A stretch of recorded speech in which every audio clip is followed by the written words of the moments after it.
काही व्यक्तिमत्व अशी असतात जी आपल्या कर्तृत्वाने आणि मेहनतीने समाज मनावर ठसा उमटवतात.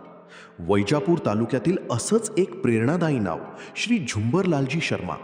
90व्या वर्षातही अविरतपणे न थकता न थांबता आपल्या कर्तव्याच्या वाटेवर चालत राहणारे एक प्रेरणास्थान.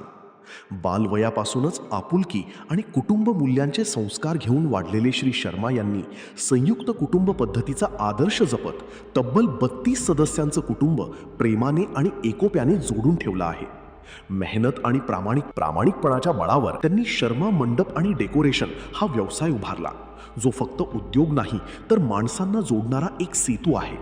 त्यांच्या विचारांचा आणि मूल्यांचा वारसा आज 4 पिढ्या अभिमानाने पुढे नेत आहेत. विशेष म्हणजे 90व्या वर्षी देखील श्री झुंबरलालजी शर्मा स्वतः वाहन चालवत आपल्या व्यवसायाची धुरा समर्थपणे सांभाळतात. व्यवसाय हा केवळ कमाईचं साधन नसून कुटुंब आणि समाजाला एकत्र आणण्याचं माध्यम आहे, यावर त्यांचा ठाम विश्वास आहे. याच विचारांमुळे त्यांचा व्यवसाय फुलत गेला आणि समाजाशी नातं अधिक दृढ होत गेलं. त्यांच्या अनुभवी पिढ्यांचे संस्कार नवीन पिढ्यांनाही दिशा देत आहेत. श्री झुंबरलालजी शर्मा यांचं जीवन कुटुंब संस्थेचं उत्तम उदाहरण आहे. त्यांच्या अद्वितीय कार्याचा सन्मान करत देवगिरी नागरी सहकारी बँक त्यांना वैजापूर तालुका भूषण पुरस्काराने सन्मानित करत आहे.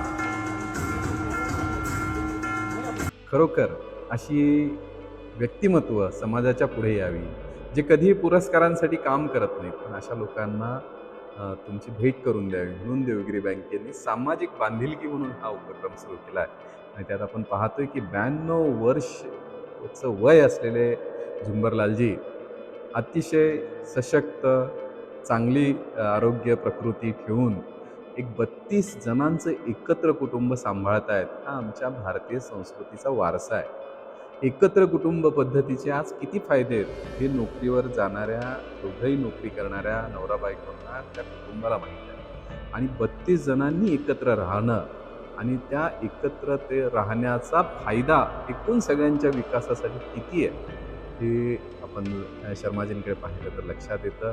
आजही या वयात ते स्कूटी चालवतात, एक वेळ आहार घेतात. या सगळ्याच गोष्टी आम्हाला सगळ्यांना शिकण्यासारख्या आहेत. 4 पिढ्या एकत्र नांदणं हे काही खरं म्हणजे कौतुक नव्हतं, आमच्या भारतीय संस्कृतीचा हा आधार होता. पण आज याचं कौतुक करून समाजाच्या पुढे आणण्याचं काम देवगिरी बँक करते. मी वंदन करतो शर्माजींना, त्यांच्या कुटुंबाला, आणि आपणही त्यांचा आदर्श घेऊन आपल्या जीवनात अशीच वाटचाल करूया. धन्यवाद.